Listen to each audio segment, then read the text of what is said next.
Just a quick one for Nicole. Ari seems to be getting cut off or knocked out. Can you just check that for me, please, Nicole? He'd like to join. Thanks. I'll check on my side, no problem. Thanks. Thank you, Mandy. Great. If everybody's ready, let's start. So thank you for having me, and I'm hoping that I'm going to be able to change people's attitudes, help people, and hopefully get everybody to understand that we want universal access, and I'm going to show you how we're going to get around that.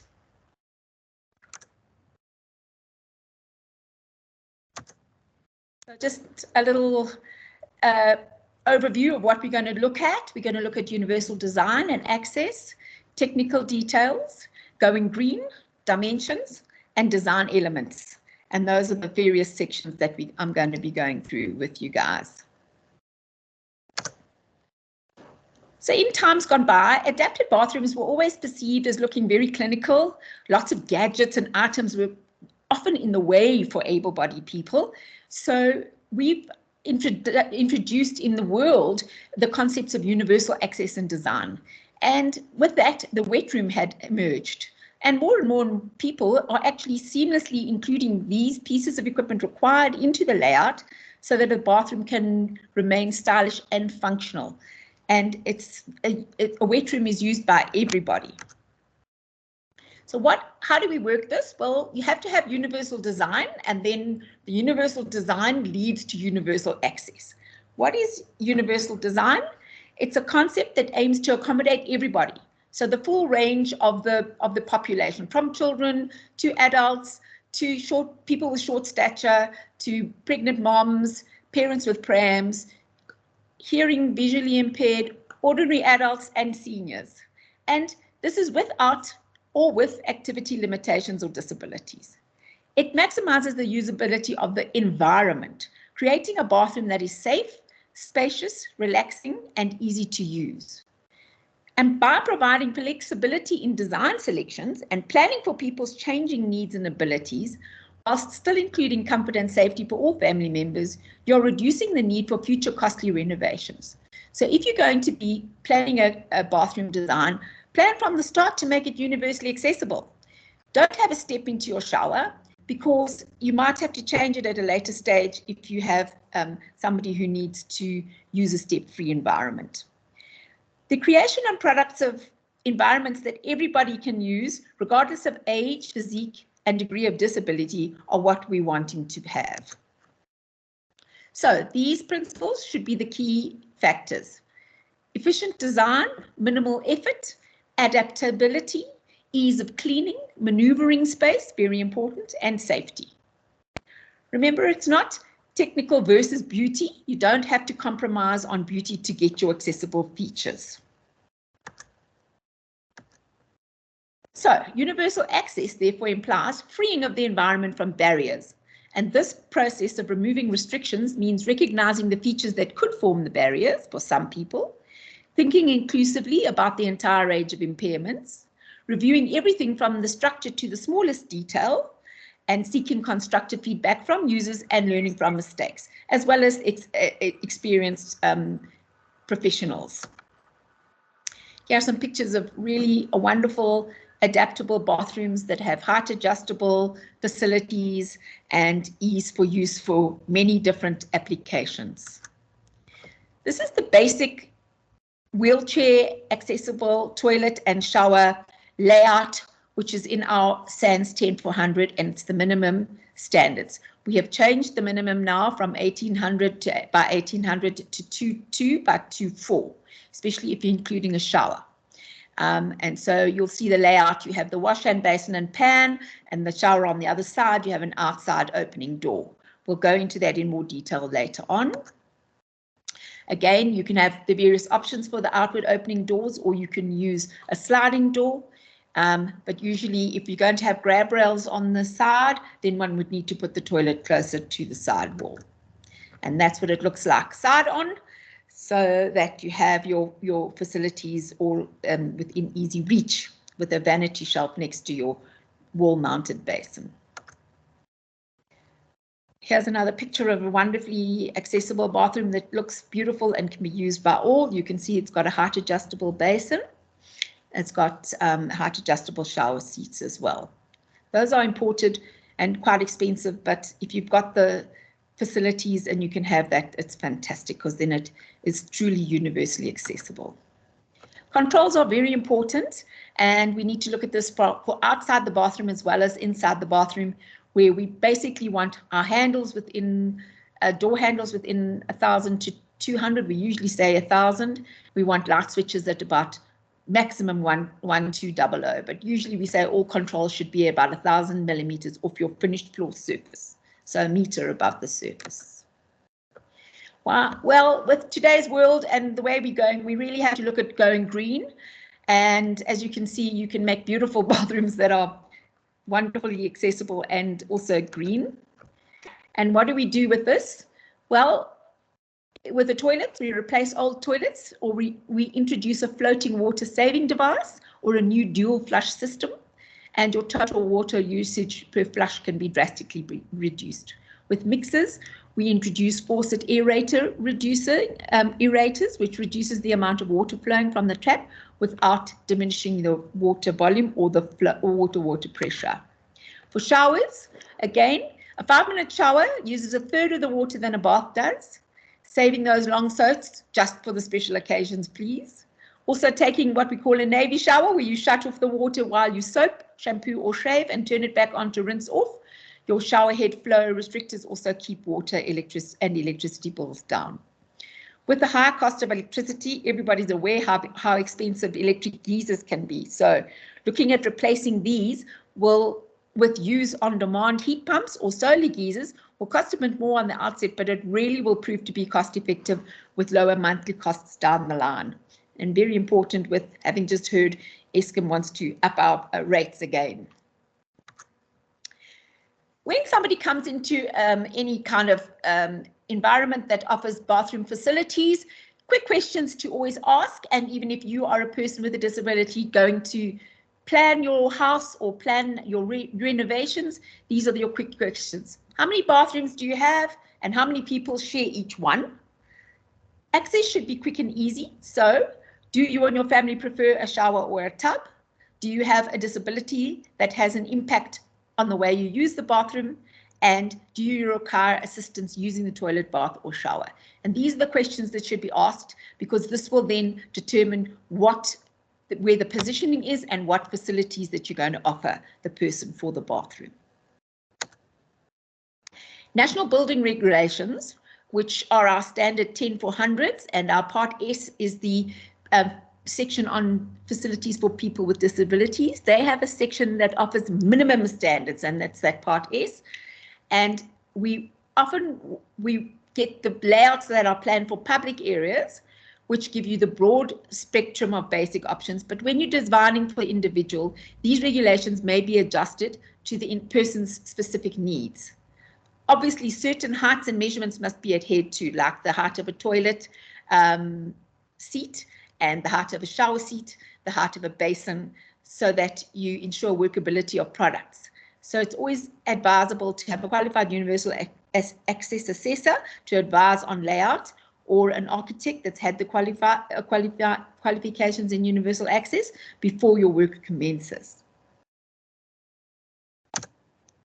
So, a general bathroom usually has a shower, tub, 2 basins, a toilet, and storage space.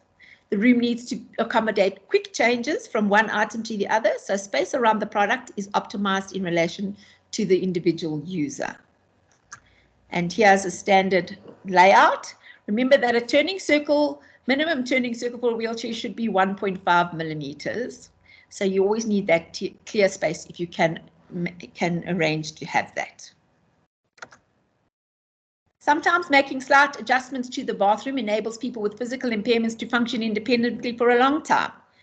So an independent wheelchair user might decide which side to approach the piece of equipment and which side the grab rails need to be fitted onto. So you'll see somebody coming in from the left or the right, and then you would move the toilet layout and facility of the shower to accommodate that person. Dependent users place the equipment so that the carer can assist. So sometimes you would put a shower not against the sidewall, but in the center so that the carer can come next to you to control the controls and use the hand shower unit to assist without getting wet. All the different facilities that you would have. You have angled grab rails, you have shower seats, you have horizontal grab rails, you have hinged arms, and so these are placed within all the different elements of the bathroom. So before we go on, are there any questions that anybody would like to have answered? Nicole, have you got anything? Not from our side, Mandy. If there's no questions, we can more than welcome to carry on. Great. Thank you very much. So now we've got to look at the individual elements that we have to use to look at in order to create a universal bathroom design. And these are doors, toilets and seating, showers, seating and mobility aids, bathtubs, seating and hoists, vanities and basins, mixers and shower heads, grab bars, tracks and supports, lighting and heating, flooring materials and surfaces, switches and controls, ventilation and storage. And so we're going to go through each of these sections with a bit of detail. So doors. Okay, so all doors to a bathroom should have a minimum clear width of 900. If you can't get 900, 810. Because of your turning out of a passage or whatever, you should have that opening to be able to get maximum maneuvering spaces. Regulations suggest the door should open outwards, as you saw in those designs, in order to be able to enter the bathroom should someone need assistance if they've fallen or can't get up. However, this might be difficult if you're opening the door out into a passageway, which is narrow. So then sliding doors are becoming much more popular because they're easier than hinged doors when it comes to opening and closing them. But it is essential to have the runners attached securely on the top of the door and leave the bottom free so that there are no channels which cause a trip hazard or a hazard whether a person using a wheelchair has to bump over it. Should a lower channel be preferred, then this must be countersunk into the flooring to avoid trip factors. We use helping hand locking devices are recommended for sliders because they are just easy to be able to lock and unlock, and they do have a coin-operated outer portion in order to open the door if somebody has fallen and you can't get in. Grab handles and grab rails should also be fitted in conjunction with these helping hand locking devices. Here are some photographs. You can see a nice sliding door going into a bathroom with a big handle. There's the upper barn door type railings, and the picture at the bottom is the helping hand device. Toilets. The market offers a wide range of toilets, and important to select one that suits your needs. The low water volume and dual flush toilet is an excellent sustainable option. A back support on the toilet will always provide stability and assist those with balance limitations. Some toilets have automatic flushing features, and some wheelchairs prefer a wall-hung toilet, which provides an additional maneuvering space below the toilet. So you can get your knees and feet, well, your feet underneath so that you can get yourself closer to the toilet. Maneuvering space around the toilet must be carefully considered. If there's someone in the household who needs some assistance or may require it in the future, it's important to provide adequate space for the caregiver, either in front of the toilet or beside the toilet. And that's why we usually design a space where you've got at least 600 millimeters next to the toilet on one side. Additionally, if you approach the toilet while using a wheelchair, you may approach from the side or the front or at an angled position from the side. Remember to consider your personal preference and space requirements and bring these to the person who's designing your bathroom for you so that they can accommodate you. Again, here's a picture of a wall-mounted toilet with the grab rails, and as you can see, it's closer to the sidewall in order that you can use the grab rails and have access to the basin. Some more design with hinged arm supports if you bring the toilet slightly away in case you need a carer to go in, and further pictures of how the basin is situated. Why do we put the basin close to the toilet? Well, it's so that somebody that's on the toilet can use the basin to wash hands for sterility purposes in case they're using a catheter or anything else.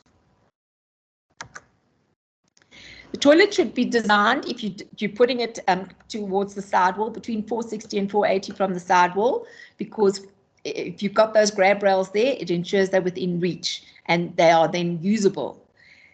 Grab rails should also be provided beside the toilet for support. Again, you can use hinged on rails, as I've said, if there's no wall to accommodate the access for a carer or a user.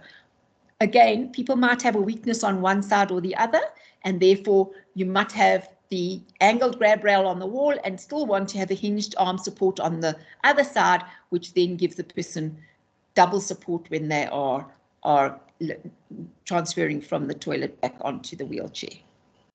Most people prefer a horizontal bar at the back of the wall, and all grab rails must be fitted with applicable wall fixtures, which we will talk about, and at the correct heights, which we'll talk about under the grab rail. The toilet seat height should be between 480 and 520 from the floor. Children and some wheelchair users who transfer independently may prefer a lower height, but again, we want to try and do it as universally accessible to everybody. Alternatively, older people may prefer a toilet that is a little higher, as it is easier for them to get up and down with hip and knee problems. Again, very tall people may want a higher toilet. So what we usually suggest is the pan goes at 480 with the seat on top, which makes it 500. Care must be taken not to have a raised toilet seat for someone at a height where their feet don't touch the floor, as this may affect their balance.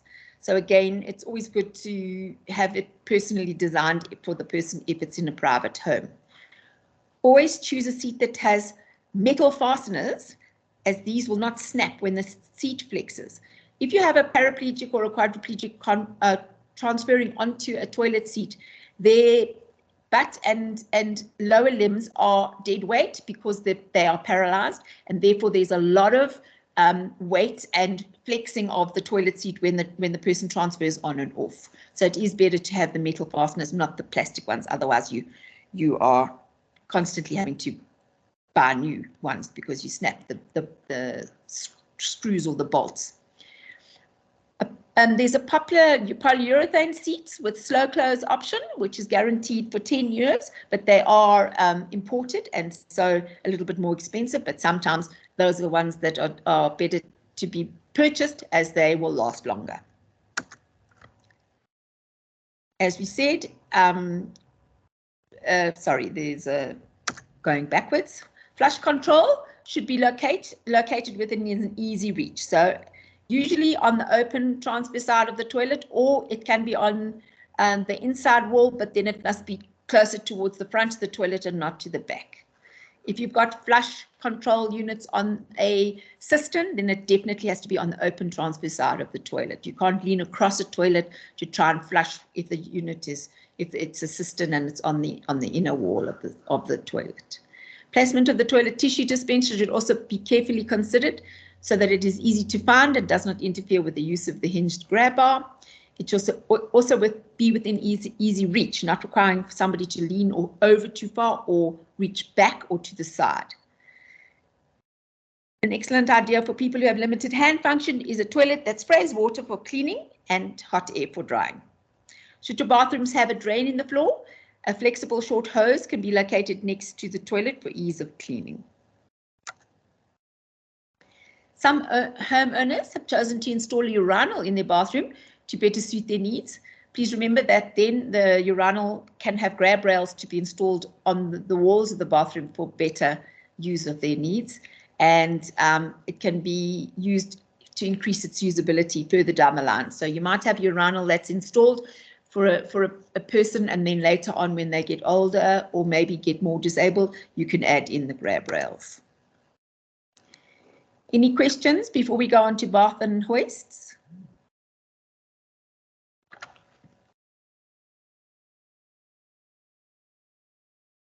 Nothing? Okay, I'm going to go on. Many people enjoy a soak in a hot bath, especially people who wish to relax or relieve muscle pain. So it's always good to have a bath and a shower in your bathroom if you can have the space. There are many different types of bathtubs. Some are very large, some have water jets, some have hand grips built into the tub, which make it sometimes difficult to get into and out of. And some have soft sides, and even more have a side door for entry. So it's very fantastic that we've got all these options, but it's very good to go in and research what you want. Because remember, if you've got a tub with a side door, you need to fill the tub first, or get in first and then fill the tub, which means that you can be quite cold, and you have to drain the tub before you can get out.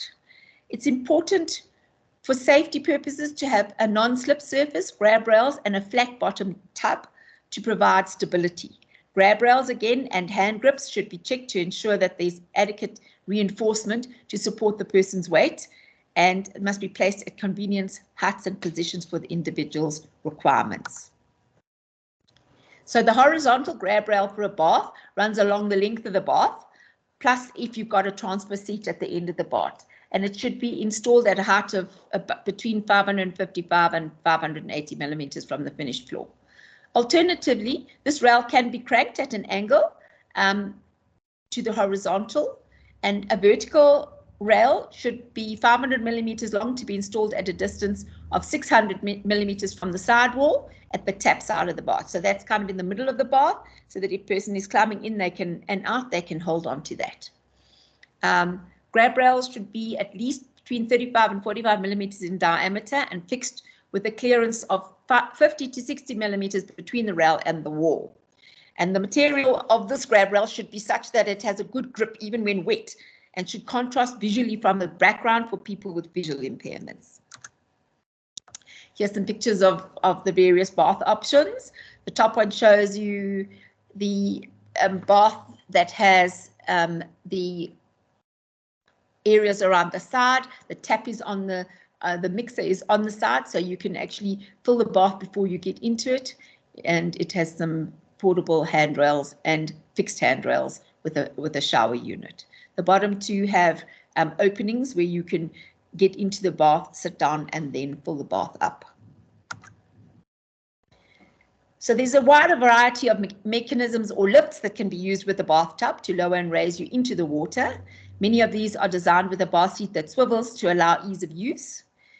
Please remember that waterproof bath seats offer another option and are especially useful in view of their portability. Bath seats should be placed in the tub within reach of the taps, mixers and controls, but they must be non-slip and free of hazards, because obviously getting onto them and off them, you need to make sure that they're not slipping around on the bottom of the bath. And that's why we need a tub with a flat base. And you can see some pictures of the various bath seats. Any questions about baths and getting into and out of baths? Nothing? Okay. Showers. Obviously, shower is a much better, as we said, it uses less water, it's easier to get into, and universally designed accessible shower is increasingly appearing in all wet rooms and spa bathrooms in homes and in the hospitality industries. There are large open areas with one or more shower heads and appropriate drainage that can accommodate more than one person, as well as a person with a mobility device. The floor should have positive drainage, which means it needs just a 1 in 80 fall, and the water should flow to the drain via the gravity. If you're up on upper floors in a hotel or whatever, or an upstairs home, then you should make it about a 1 in 50 drainage slope. The drain should be located to the side where the people are not going to be standing or wheeling on it. And obviously box drains are very popular because they allow for faster water collection. So you're not standing in a pool, and the drainage is easier, and they're far easier to clean because they have little catches for any kind of hair or anything, and you can pop them open and clean them very easily. A couple of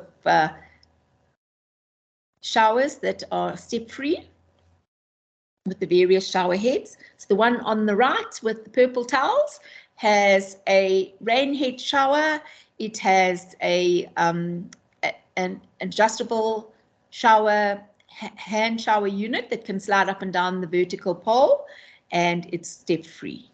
The other one has the same sort of things, but no rain head and grab rails in place. So the wheel-in shower area should be at least between 12 and to about 1500 millimeters and should be equipped with both horizontal and vertical grab rails. You can use the cracked grab rails. There should be adequate clear maneuvering space of 900 to 1200 outside the shower area if possible. That can also overlap with your 600 between the shower and the toilet. And if a prefabricated shower floor is installed, the floor should be countersunk to avoid a lip that may be a trip hazard. Please don't raise your shower areas because you've got to get your drainage correct and then have a step or a small ramp, because that does not make it accessible. Again, if you're going to have a shower caddy, please make sure it's close to where the seat is fitted and accessible, and as well as where the mixer is. Again, some nice pictures of a step-free shower. The one on the left has the shower pan that's been fitted into the floor. You can see that they've had a splash gate fitted so that if you're sitting on the shower seat, and there's a shower curtain as well, that it will open up to allow you to get in, and then you can close it and keep the water out. And of course, the right-hand one shows you a lovely view of a box drain right against the wall.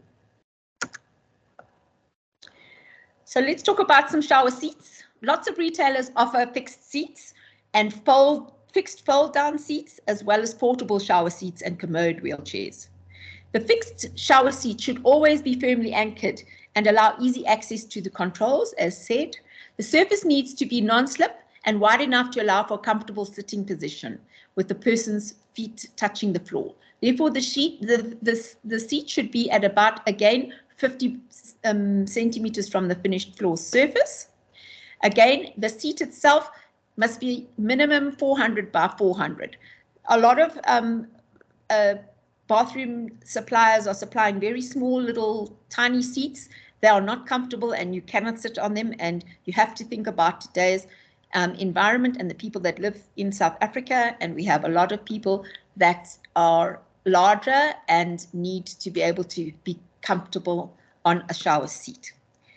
Preferably there should be a backrest, because it's extremely uncomfortable to lean against the cold tiled wall when one is naked.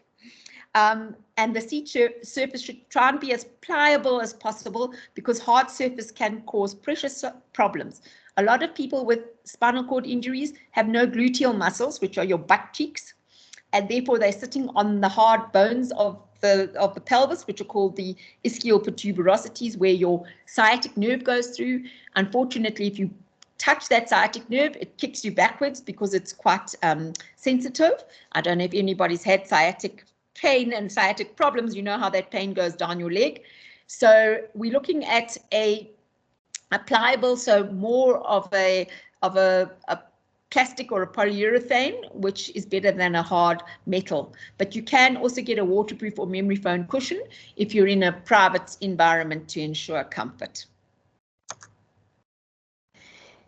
The fixings must please be as per the suppliers, and we should have all shower seats should have fixings with a safe user load of up to 200 kilograms. If you're going to add in for a bariatric shower seat, which is for people with over that 200 kilograms, you usually then have to have different fixings, as well as on a flap down shower seat, you would have the legs that will go down and stabilize the seat as well. So you will see that would be the shower seat in the small picture in the middle, which has got the stabilizing legs as well.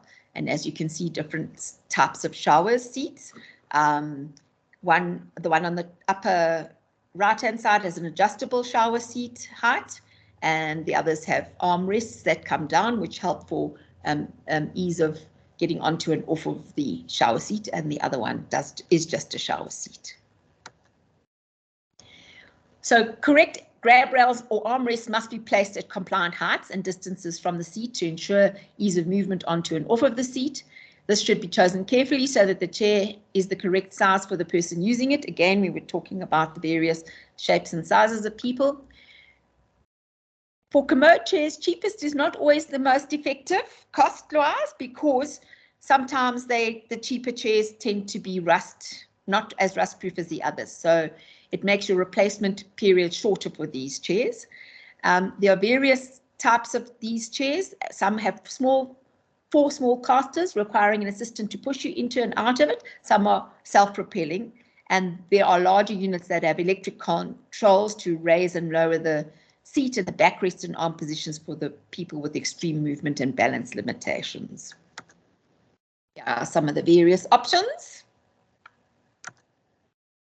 Shower controls should be located so they're easily reached at a maximum height of 1-2. Again, it's probably easier just to put it at 1,000 millimeters off the finished floor surface. A handheld pliable shower hose increases flexibility and usability, and the hose should have a minimum of 1.5 millimeters long, or even longer if it's used by somebody seated on a shower seat or a bench. You saw those in those original open wet room showers. Shower controls should be easy to use by everybody. Water temperature can be controlled before it reaches the shower and should be set at a maximum temperature of 49 degrees Celsius.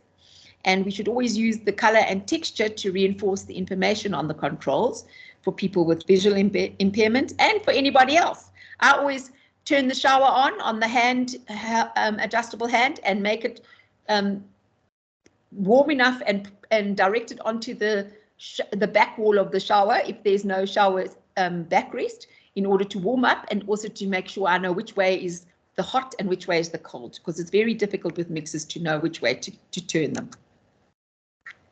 So there's lots of portable shower seats, there's hoists, and there's various chairs and stools. But it's important, so important, that these don't have a slippy base. They have to be non-slip on the floor surface, because if the person is sitting down or standing up, it's vital that these things don't slip, otherwise they're going to end up on the floor.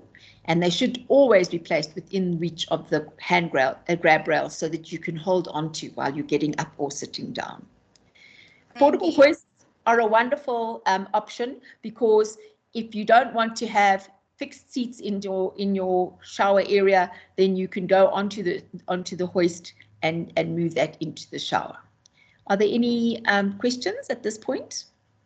Sorry, Mandy, there was one question that came in the chat box about why is it supposed to be, sorry, how come all dimensions are supposed to be perfect in increments of 300 millimeters? Is there a reason for that? Sorry, where was that? So it's in the chat box. Just Yeah. wanted to know how come all dimensions are perfectly in increments of 300 millimeters. I don't understand the question. Perfect in increments of 300. Yeah. I don't see where that comes into the diagrams. Can you go back a slide and let's just have a look? I can. Just want to check.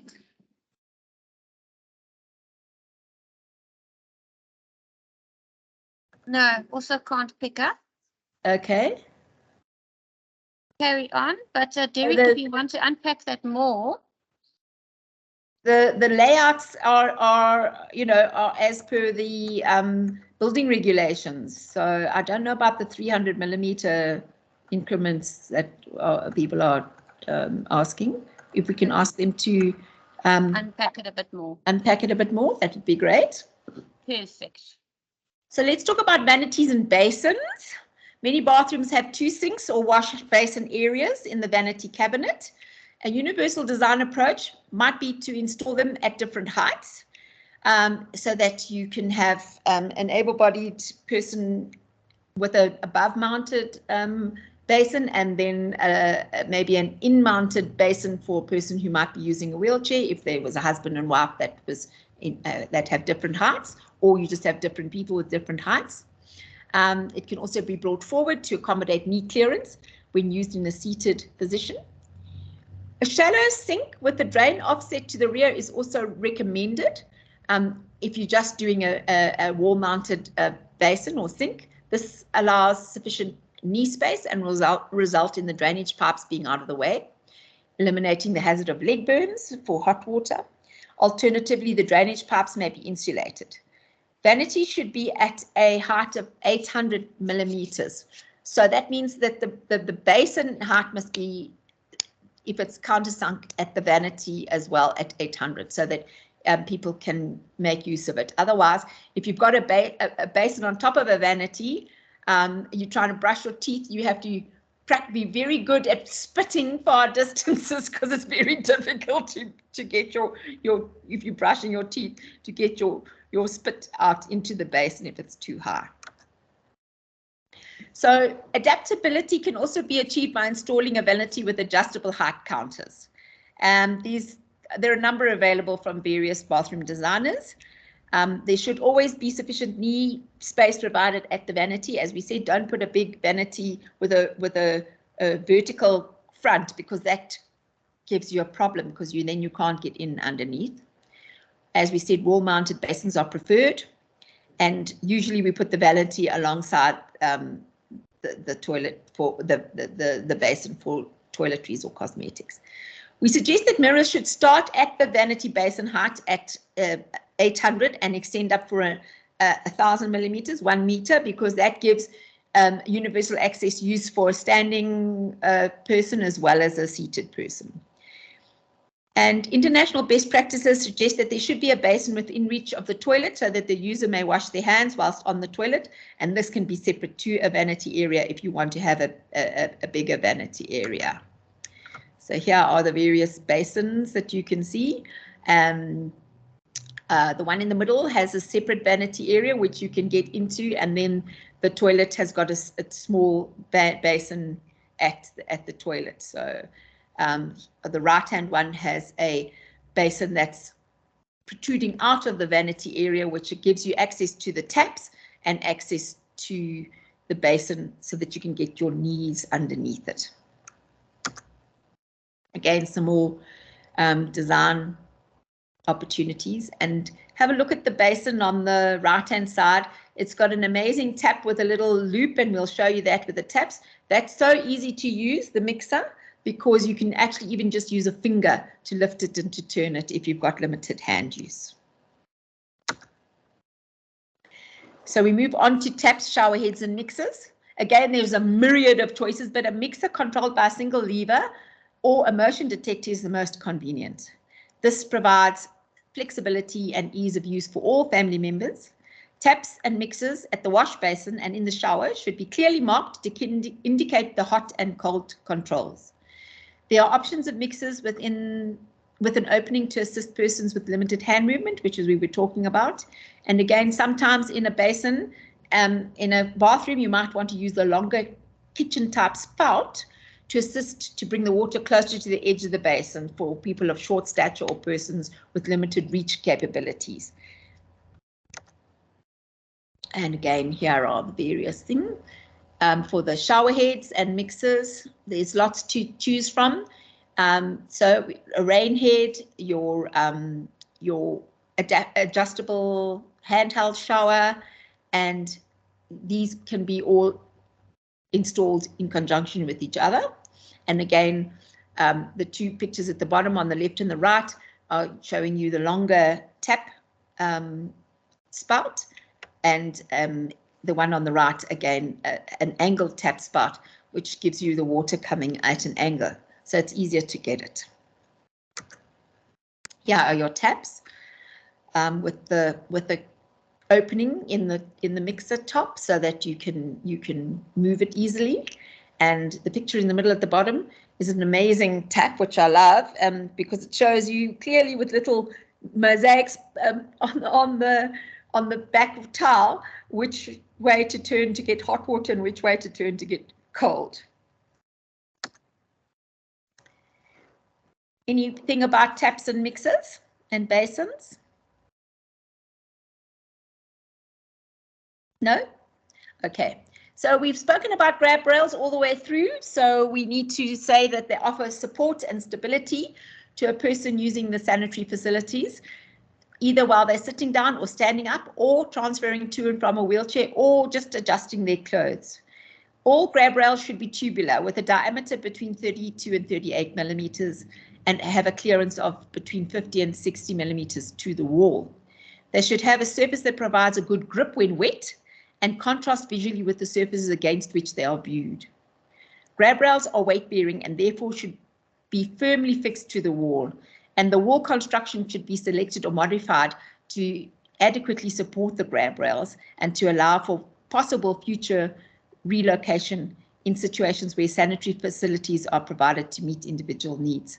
So again, even if you don't have grab rails and you're planning your bathroom, please make sure that if you've got walls that need to have extra sort of strength in them, that you use the extra strength areas where you might have to put grab rails at a later stage, so that when you're drilling through, you're not just drilling through into tiles and air bricks or whatever. Again, this is a picture of all where grab rails are usually found in a bathroom, sometimes around the basin, sometimes at the toilets, sometimes at the bath, and sometimes in the shower. And again, hinged arm supports. If you're going to put hinged arm supports either at the shower or the toilet, then they need to be 300 millimeters from the center line of the toilet or the shower seat, so that there's enough space. We're now moving on to these sort of minor elements that we always have to look at when we're designing a bathroom, and we must keep them in mind, because remember, we're trying to make it universally accessible, and therefore we need to do it for everybody, which means people with visual and hearing impairments. So a different range of lighting levels can create a relaxing spa-like atmosphere in the bathroom. And this is the universal design approach. A night light in the bathroom is an excellent feature, especially if you're in a family environment. Then you don't have to be switching on all the main lights if you're just needing to pop into the bathroom quickly. Adjustable, directed or task lighting also allows you to have extra illumination in your key areas of the bathroom, such as the vanity or the shower area. And ambient lighting should be provided to maintain an even level of illumination throughout the bathroom. Concealed lighting offers the most diffuse light and reduces a glare. And be aware that LED lighting has to be carefully placed in order to give maximum effect, because sometimes that just gives you directional lighting. People with visual impairments may require greater luminance to maximize their vision. So where possible, take advantage of opportunities to maximize natural lighting, but be careful to avoid glare. Glare-free surface treatments and a soft matte paint finish are ideal, especially for persons with visual impairments or dementia. These finishes reduce glare and complement illumination levels, giving a more relaxing atmosphere. Some pictures of some lighting. Tiling. Of course, this is very important. Choosing the correct bathroom tile is vitally important for both the floor and the walls, as it has to be waterproof and definitely non-slip for the floors. Glazed porcelain tiles are one of the best tiling options, as they are impervious to water, but they may become slippery when wet. So please, you need to choose your non-slip textured finishes for the flooring. Non-slip finishes may be created for marble, travertine and limestone tiles as well. And investing in good quality tiles add value to your home, as well as lasting for many years to come. Sealing the tiles is very important. And this assists with prevention of scratches and build-up of dirt. And of course, the grouting must be waterproof sealant so that no water leaks into the base. Some nice Italtile options for different flooring tiles. Of course, there are other floor surfaces, and these options are available. And sometimes are easier to put into wet rooms, as the floor is graded slightly again to the shower area to avoid splash water running the wrong way. Semcrete have beadcrete waterproof options. Vinyl has re-emerged for an alternative flooring option with an array of colors and surface lookalikes, so you can have wooden tile-like patterns. There's also a lovely medical non-grade, low-slip, non-maintenance hard-wearing vinyl, which is great for medical facilities, but it's also great for ideal for wet rooms. And then the polyurethane non-slip waterproof layers are economical because they're sprayed onto the base surface, and then they usually have a variety of droplet-sized offerings which make the surface non-slip. And this is basically looks like a sophisticated version of bucky linings for those who don't know about them. Paints, again, the quality and variety of waterproof paints has improved immensely. Remember that the old enamels used to yellow with age, no longer now. We can now apply washable paint to the walls, offering easy to clean surfaces that doesn't have to have grout lines and attract mold. Surfaces must be prepared carefully before painting. Don't forget that ceilings also need to be painted with waterproof paints, as they're most likely to be affected by steam. Make sure you get advice from paint experts as to which products are suitable for the bathroom area. Heating is quite important, because if you're going to have a big open wet room area, then it's nice to be able to keep it warm.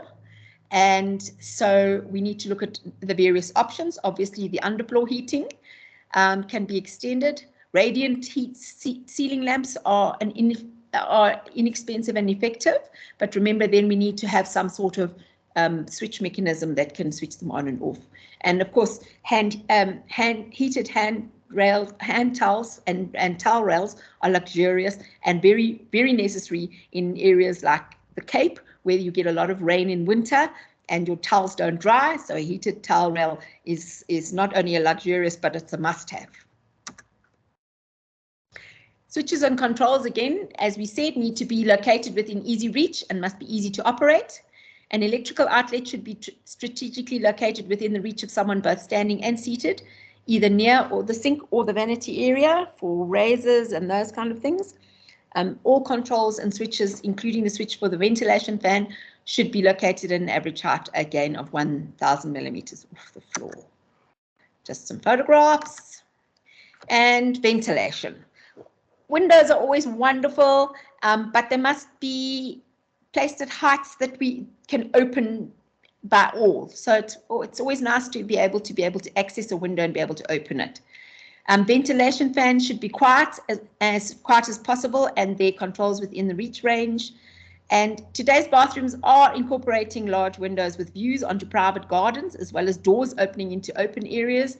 Again, all latches, locks and handles should be at compliant heights. And lastly, storage.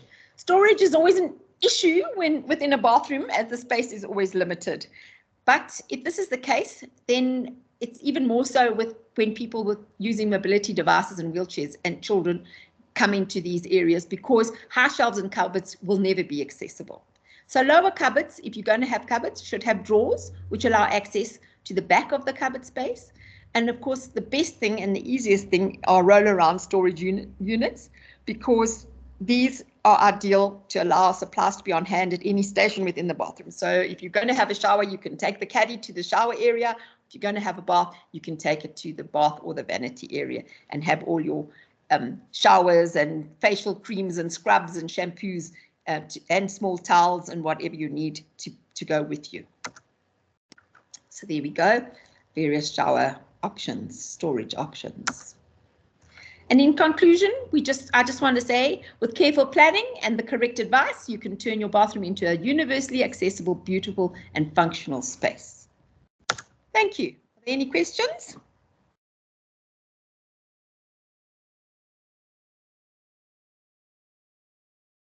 Thank you, Mandy. That was very informative, and I think there was quite a few questions in the chat cycle. Any questions from our guests? Johan, we had one of the questions here, if you don't mind. It said, would a built-in tiled seat in the shower work with perhaps a cushion for comfort?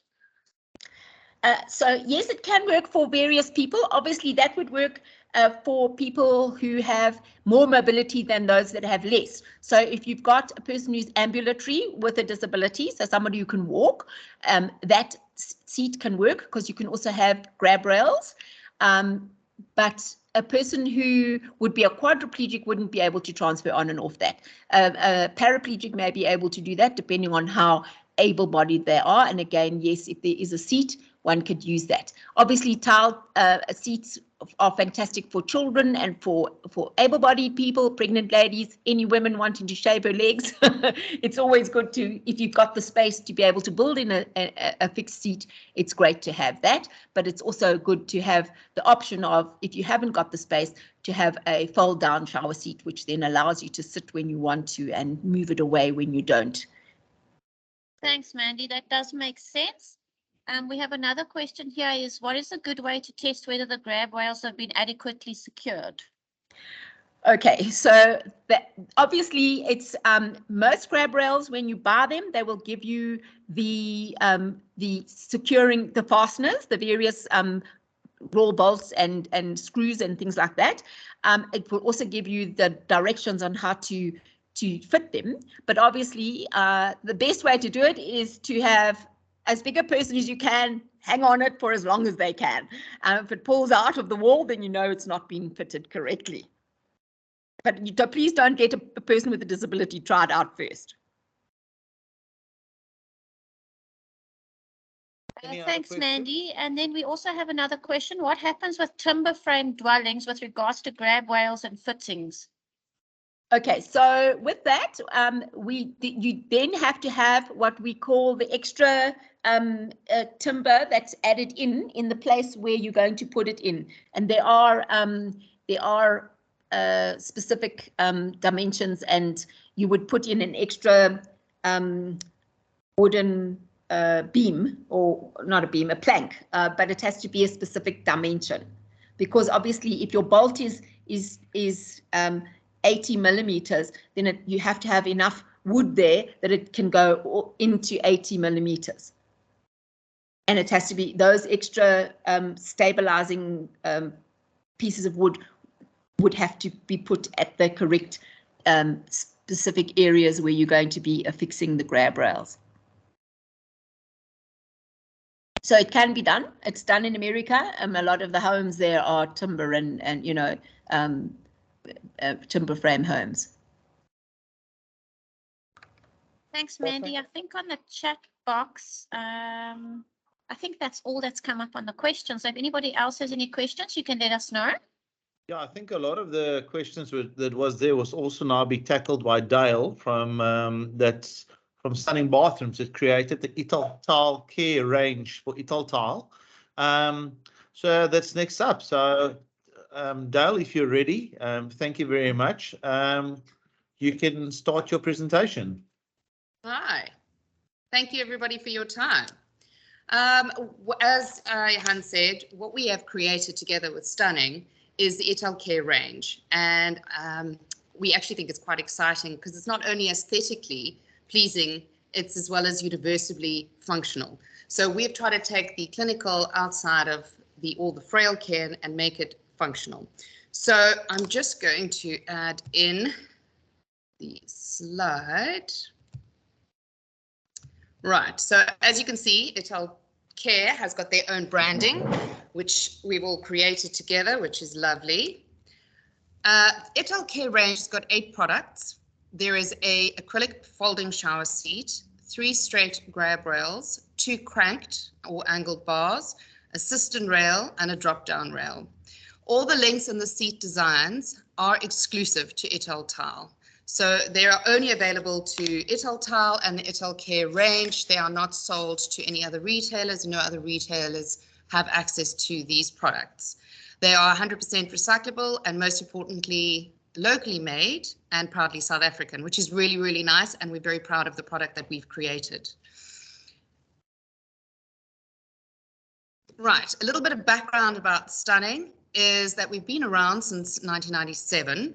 We pride ourselves on high quality and craftsmanship with solid, functional and secure fixing systems, which goes back to what Mandy said. The suggestion with regards to drywall and grab rails is the use and facilitation of noggins. Again, as Mandy mentioned, it is important to make sure that the depth and the width is suitable per rail.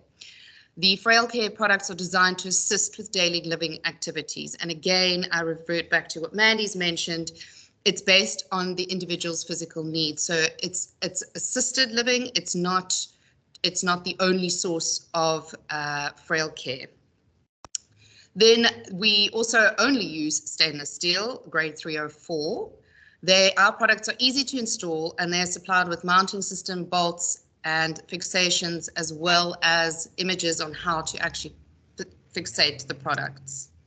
Okay, so talking about the grab rails, we've got, as I mentioned before, we've got 3 different sizes in the standard grab rail, which you can use horizontally, vertically, inclined, angled, and I'll move on to the cranked rail. But the 3 different sizes that Italcare has got in their range is a 350, a 600 and a 700, which we use basically for behind toilets, fixations and so on. All of our grab rails are SANS approved, so that's the South African National Standard of Approval. They are approved and have been tested by the government of the Building Association to make sure that they're compliant in all bathrooms in a public space. So that is your public, your restaurants, your restrooms, your hotels, hospitals, so on and so forth. Again, it's based on the individual's personal and physical needs. So with regards to that, it's the 32 mils that I mentioned, it's the 3 bolt fixations, and it is also very important that it's stainless steel and it is not going to be rusting. Right, then we've got our grab rails, as I said, with the cranked, and the cranked rails are the 320 by 320. This one in particular is the 320 by 320 by 320. Again, it can be used, as Mandy has mentioned, when standing or getting in and out of the bath. A grab rail can also be positioned vertically or horizontally. It just depends on what the user's need and requirements. This one here is the 320 by the 320. So that one we can use again, but it can be placed vertically at the entrance to the shower to use for support when stepping in and out, as well as using it in conjunction with the shower seat. This is the straight grab rail, which would be the 350.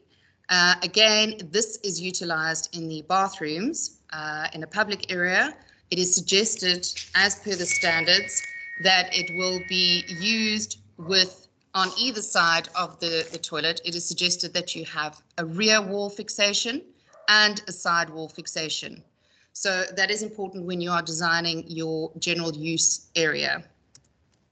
Okay, so on the Italcare website, there is a conclusive, detailed, you've got your drawings, your technical drawings, which will show you the dimensions, which is very important when you are planning and designing your joined area. So as I mentioned before, it's a 304 stainless steel. The depth is 90 millimeters and the width is 75. All of the products are supplied with a 9 millimeter and 50 millimeter nylon wall plug. It also gives you indication of which drill bit to use, which is very helpful, because not everybody is aware of which and what and how to use. Okay, then we've got the cranked rail, as I mentioned, which is a 320 by 320. There are the measurements, which I've also mentioned. The depth is 90 and the width is 75. It is also important, the reason for it being stainless steel is that the bacterial content is kept down to a minimum, and it is therefore clinical. It's brushed, so the grip is good. It's very visually, it's contrasting against most walls. So as Mandy has mentioned as well, this is the reason for the materials and the size and the shape of the grab rails. Right, then as you have a look here, we can have a look at the actual installation of the grab rails, and now you can see why Mandy has said it's not advised to install in a drywall, because you can see the depth of these screws and the amount of weight that these are load-bearing rails. That is the function of them. So where possible, it is important to please design your bathroom in a way that is mounted on a brick wall. If need be, we could use the noggins, but again, it is definitely advised to use on a brick wall. Again, as Mandy mentioned, you need to make sure that before fitting in your grab rail, that you've got the 45 millimeter gap, or the 450 to 500, because there is no point in having a grab rail that you cannot utilize to get on and off a toilet. Okay, so right here we have the shower seat, which is 304 stainless steel. It is, again, very important to be, it's based on the physical needs of the individual. So again, with regards to your level of dependency, it is not, I would not suggest it's be used for those that are requiring arm support and or back support. This is a slide on, slide off. And I think now that listening to Mandy's presentation, I think it's something that perhaps Italcare needs to look at options of perhaps having a wider seat to facilitate everybody. Right, it's sturdy and functional, and it looks very, very neat. It can be mounted on the inside or outside of the shower and can be neatly folded away. We use a low pressure spring action bracket, so it is easy to lift, so there is no straining, and it's easy to put down. It does not take up much space. The measurements of that shower seat in particular is 450 by 350 mils. And the seat is available with a drop-down leg for extra support, as well as what Italcare has come up with, which is a fantastic idea, especially in a hotel area, is the removable brackets. So they are removable brackets for the grab rails, and they are removable brackets for the shower seats. So it does not need to be utilized in the shower at all times, especially with the grab rails. And we all know that every 24 to 25 rooms per floor, there needs to be a frail care facility, a frail care wet room and bathroom facility.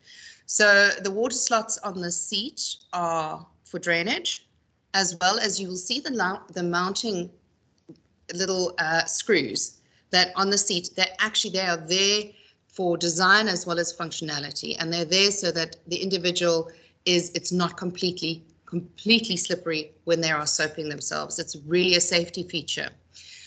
The shower seat is acrylic, as mentioned, and stainless steel, so it is easy to clean. It comes with a 5-year guarantee and will not rust, which is the most important thing with working with water in a shower environment.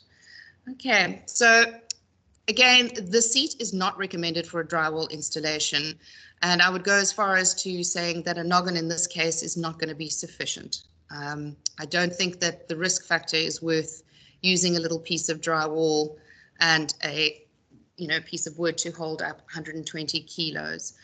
When you're using the extra leg, then it can go up to 150 kilograms, the weight bearing. Again, the shower seat is supplied with all the mountings and all the drill bits that are, all the coach screws and screws that are required. Okay, and then, sorry, the image there is not very good, but that is a very, very basic, and that is the SANS recommendations as to having a drop-down rail next to the bathroom with the grab rail next to the toilet. Again, the reason for the drop-down rail and the grab rail on either side is that you cannot determine which individual has got a frailty and or a disability, left hand or right hand. So you need to make sure that they've got facilitated for both functional left or right, whichever their stronger side might be. Okay, so that is very short and sweet. I don't know if anybody has any questions.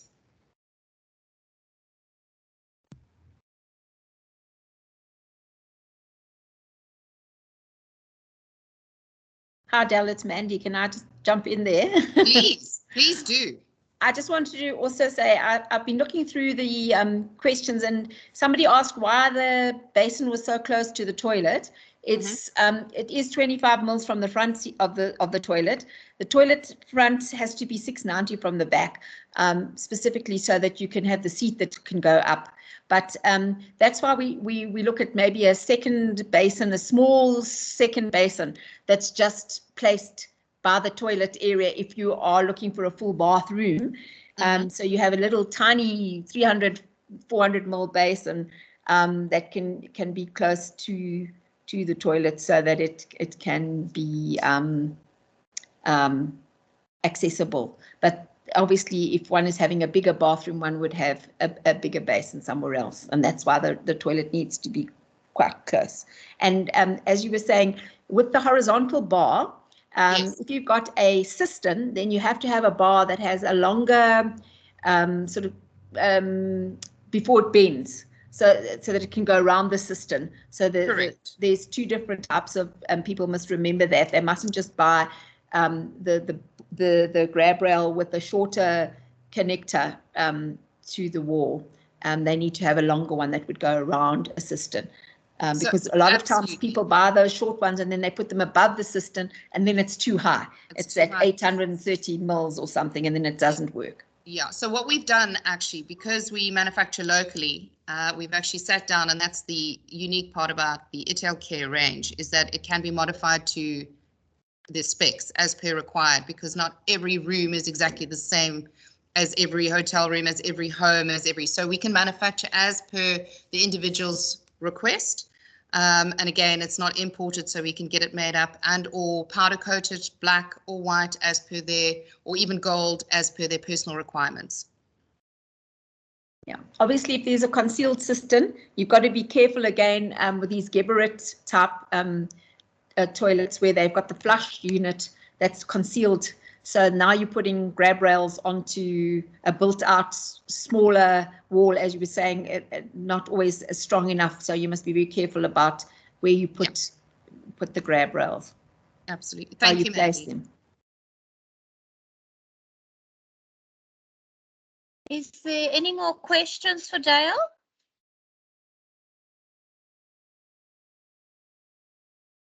Dale, I think that's it. Thank you so much. But what I'll do as well is when we send everything, I'll share your presentation and your contact details if you don't mind, if we have any questions.